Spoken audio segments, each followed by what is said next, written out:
In this video, I will show you how to create a basketball jersey design in Canva. So, let's get started. First, open your web browser, go to Canva, and sign in to your account. Once you're on the home page, click Create a Design in the top left corner. In the search bar, type T-shirt and select the T-shirt template. After the editor opens, go to the Templates section on the left and search for basketball jersey or jersey.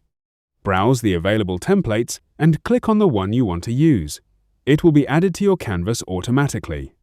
Now customize the design by changing the team name, player name, number, colors, fonts, and any other elements you want.